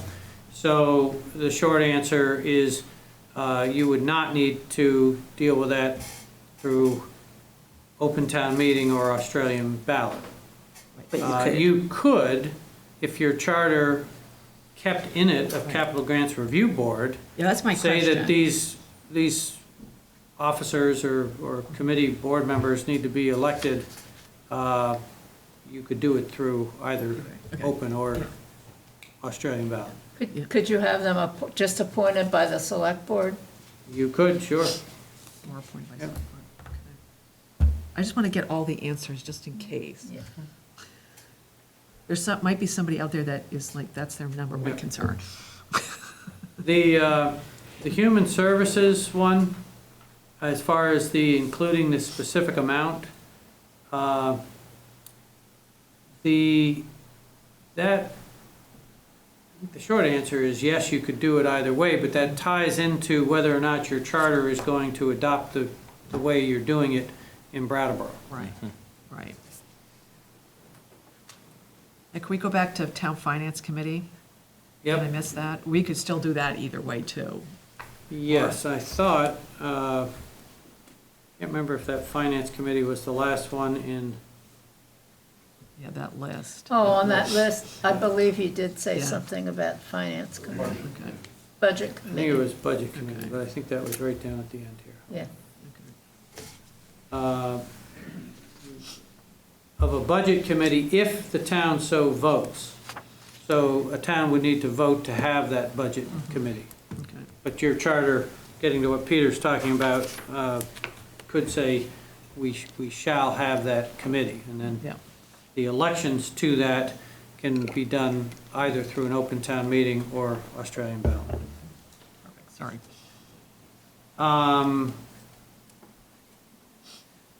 Brooks Memorial Library, that's a little bit of a hybrid because we have in our charter, and that derives somewhat from the library and how that was originally chartered, of how many members are appointed from whom. But still, for the trustees who are elected, there's no reason to say that that has to have our representative town meeting to accomplish that.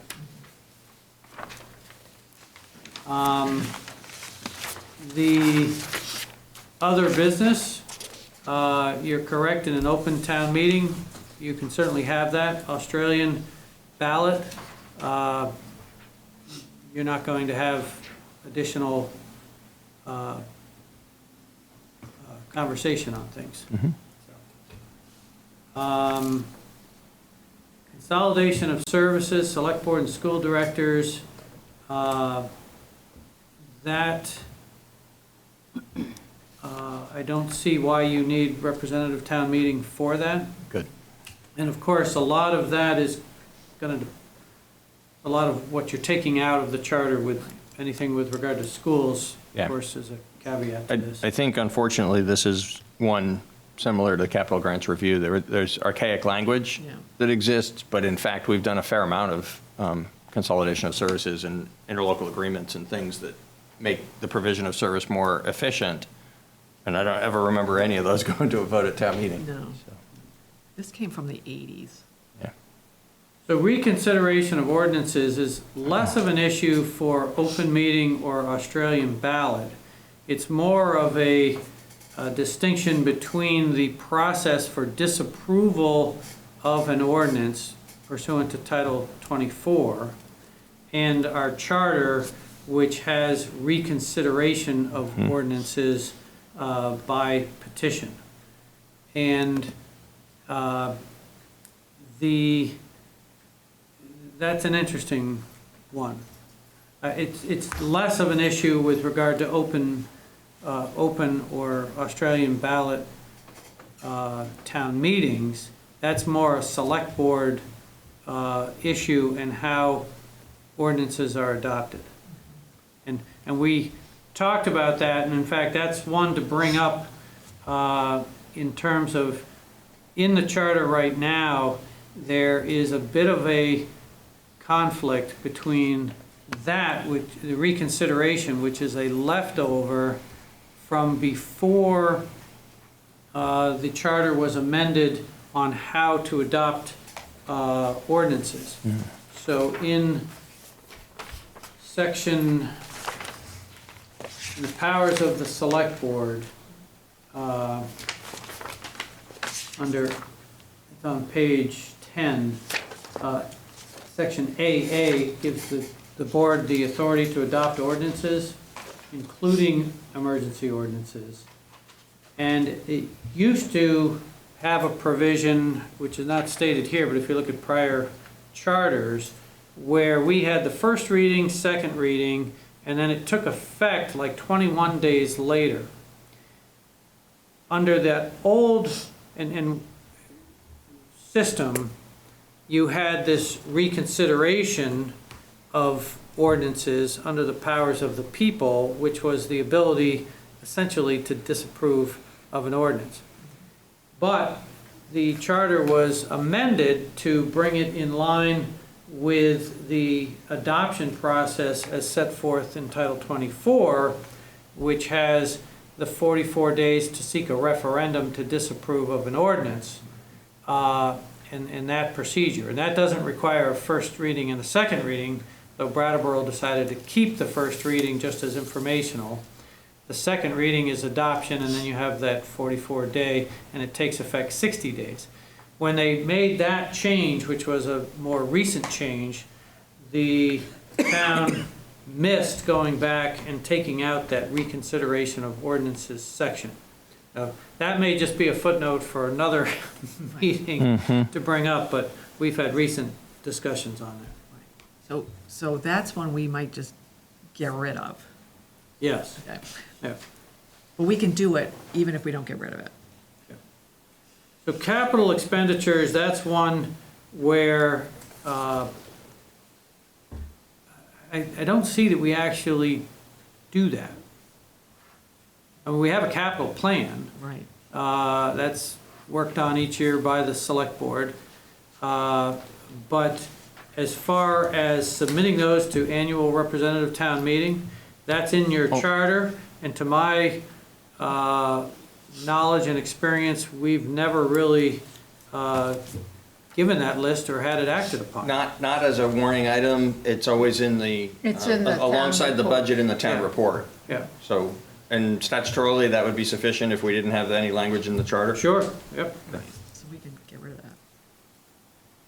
Office of Assessment and getting into listers, again, just like clerk and town treasurer, the statute allows by vote to get rid of a board of listers and have appointed officials. So that goes also for, you can eliminate the office of auditor, you can get rid of listers and appoint the hiring of an assessor's company to do that. That requires a vote of the town, but again, that doesn't necessarily require representative town meeting, and it, let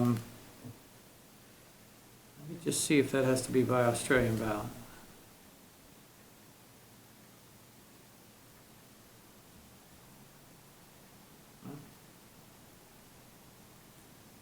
It was going really quickly on the, on the little computer here. Doesn't seem to be responding to me. I can check that, but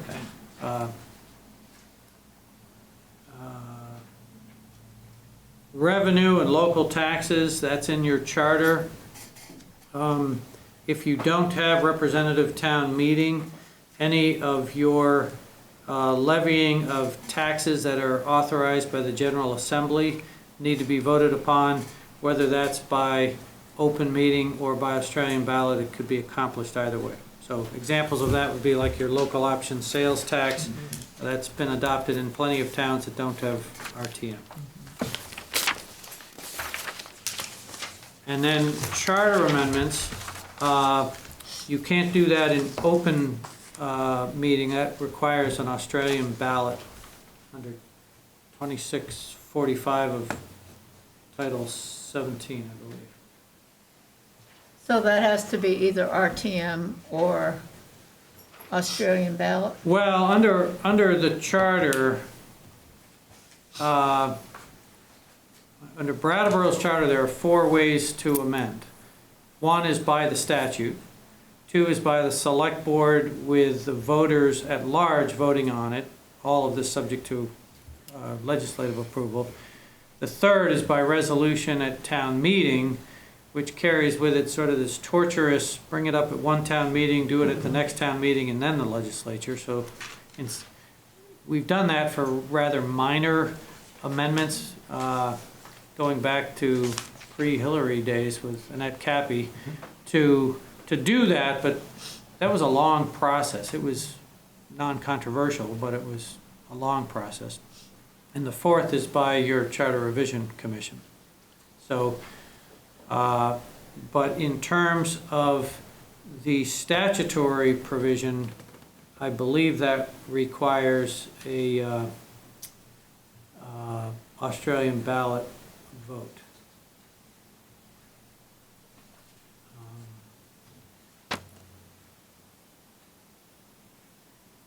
Sorry, it's just for some reason not responding, but I'll double check that. I don't want to hold you up. And that's it, right? Yeah. We'll have a chance. Oh, yeah. So we've got other things to think about. Does anybody in the audience want to say something about what we just talked about? We're not making any decisions tonight. Spoon.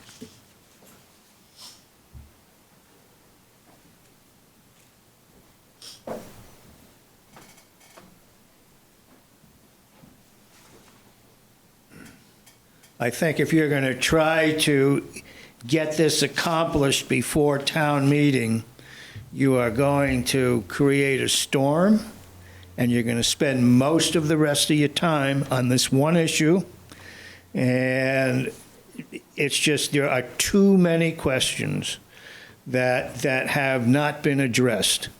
Right from the very beginning, I've yet to see a good list of what the problems are that are trying to be solved. Why is this an issue in the first place?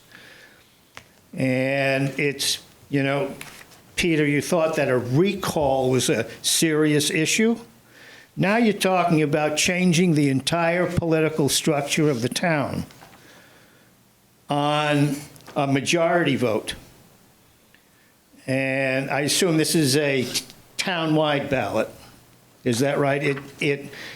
This decision to conceivably abolish RTM is not decided at RTM. Is that right?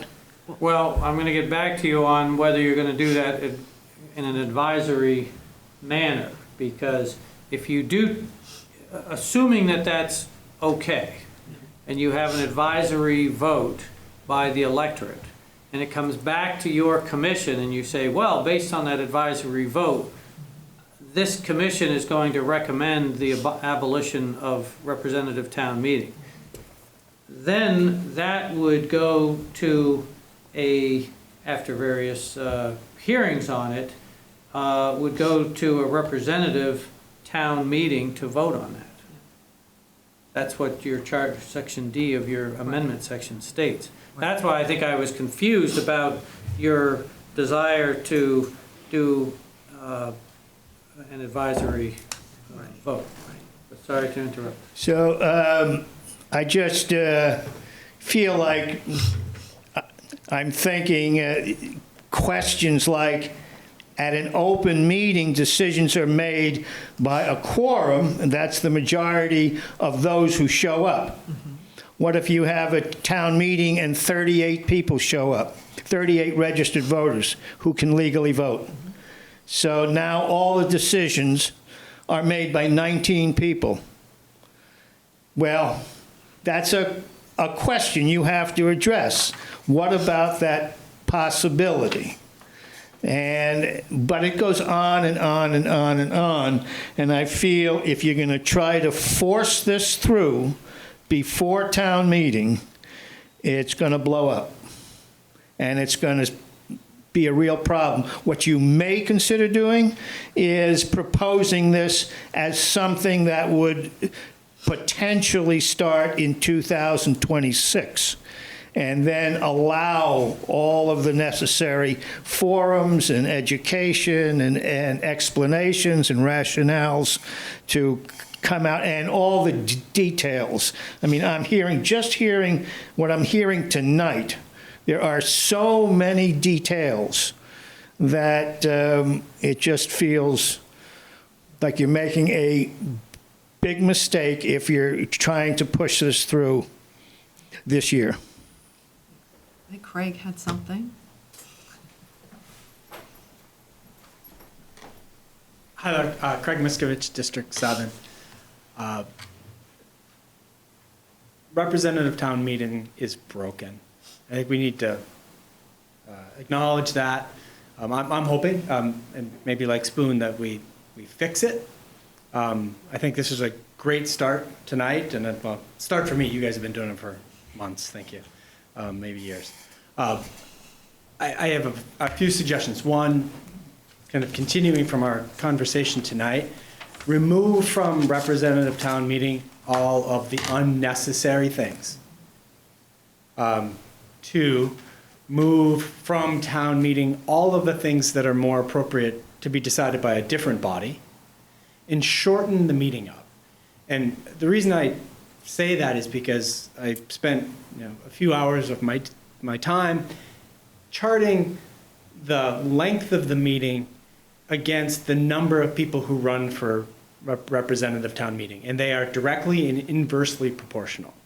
So as meetings over the last 20 years have gotten longer, fewer and fewer people are running. And in fact, in the last 10 years, each year there are 3 districts. 3 districts have up to 3 elections, so that's 90, and it's over 10 years, might be about 12 years. In the last 12 years, 90% of the elections for representative town meeting have been uncompetitive. That is anti-democratic. Somebody who can't spend 8 or 9 or 12 hours on a Saturday because they're pulling a shift at CNS isn't participating in our democracy. Their vote isn't counted in any way. Because they can go and vote, I guess, on, prior to the representative town meeting, but if there are fewer people running for representative town meeting than there are open spots, that vote is meaningless. And so I would encourage you to also reduce the number of open seats. Now, I've been hearing for 20 years about how we need to reinvigorate town meeting, and we've had a steady and consistent decline in participation for 20 years. So I think shortening the meeting might reverse that trend because people won't have to spend 12 hours there. Maybe we can do a town meeting like other communities in 3 or 4 hours if we reduce a lot of the silliness. And 2, we can reintroduce the competitive nature of town meeting, have it truly be representative if we reduce the number of representatives by half. That it still leaves us, 70 people who are represented by their representatives to participate and make decisions. I think that is plenty. And we'd be blessed if that would cause competitive races such that we could raise it back up again. But right now, we have an anti-democratic process in the town of Brattleboro. Thank you.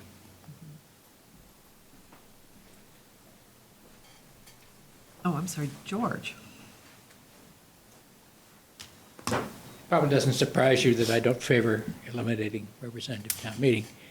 I wondered, in your research, have any of you, and I've done this, have any of you gone back into the news archives and read the history of how we got here?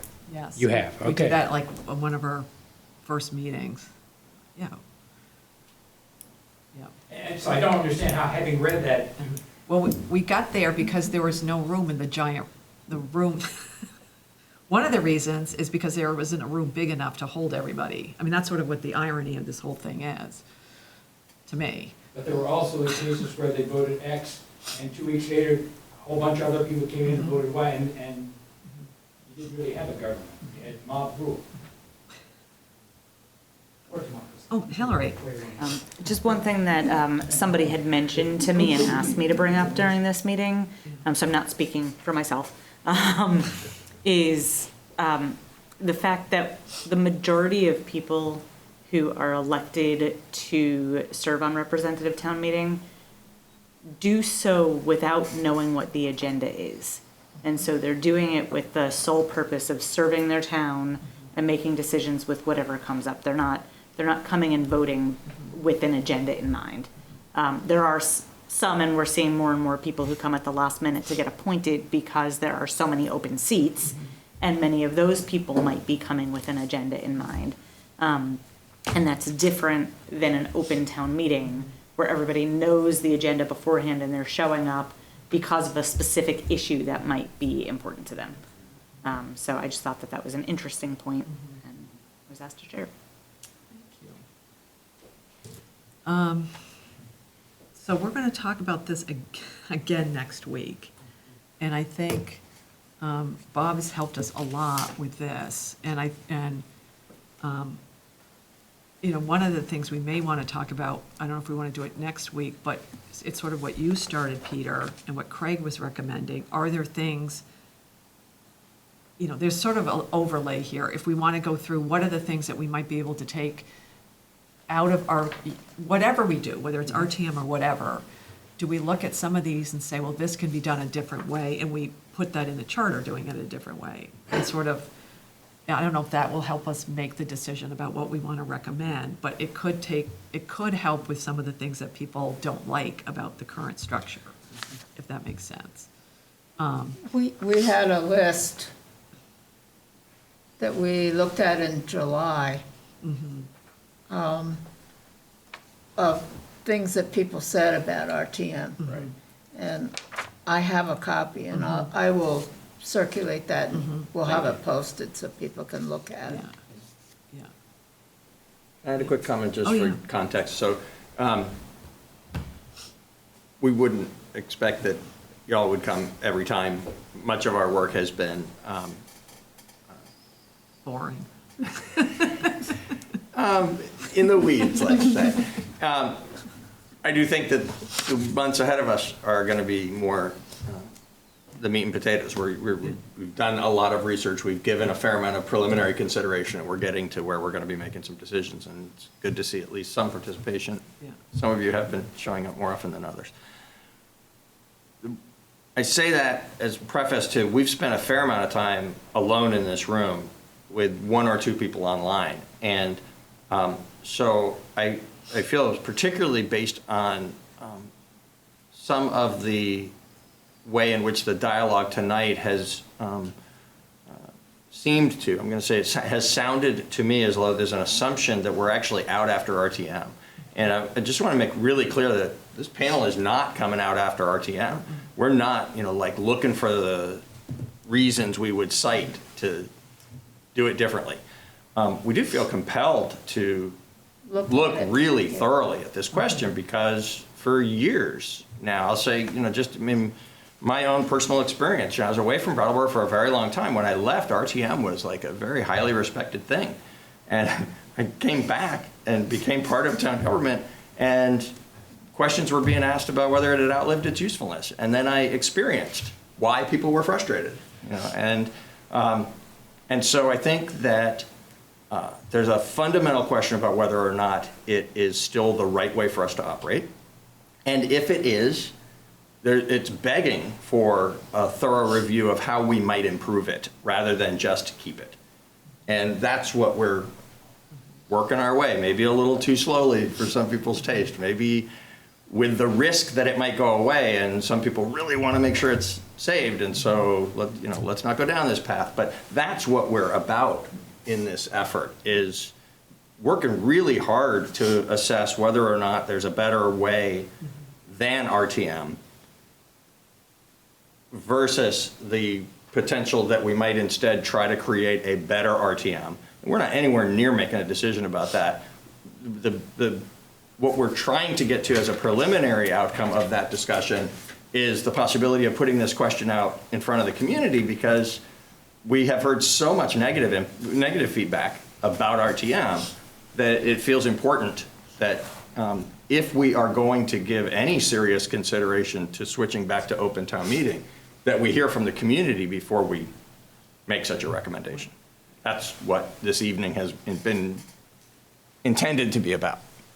And it's also getting factual information that helps us make the decision. Exactly. And will eventually maybe help other people make a decision, so that we're all on the same page on at least the basic facts about RTM and other ways to do it. I think that's what we want to, at least I think what we're all looking for is to make a decision based on something concrete, as concrete as it can be.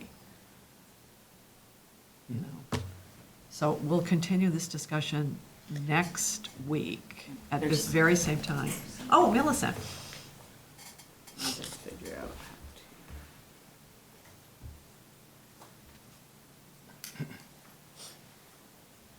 Sorry, working through this.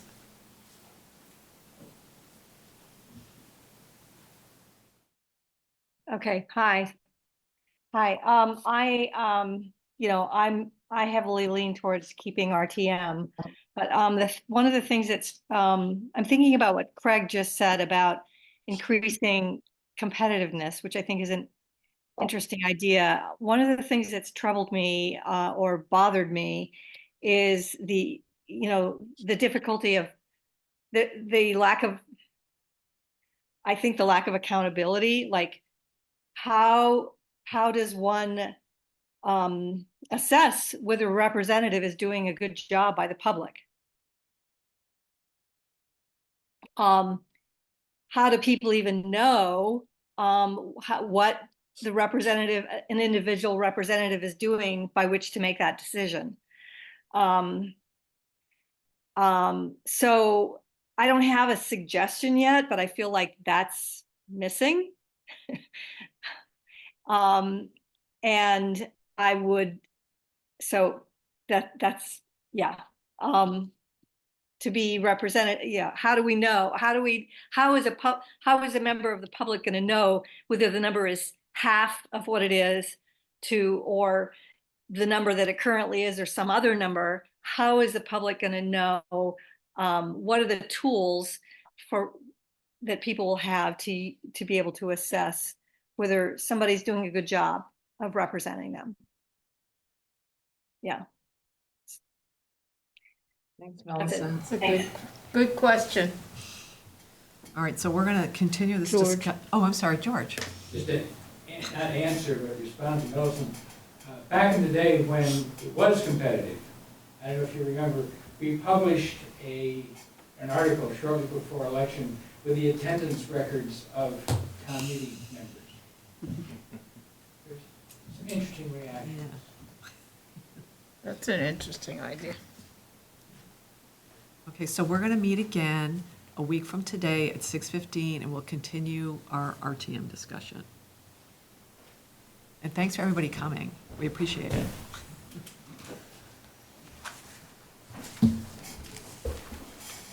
Thanks, Bob and Hillary. Thank you so much. Kate, should you adjourn? Oh, yeah, we have to adjourn. I'll make a motion, we adjourn. Maya moves to adjourn. All those in favor? Aye. Thank you. We officially adjourn. Amen.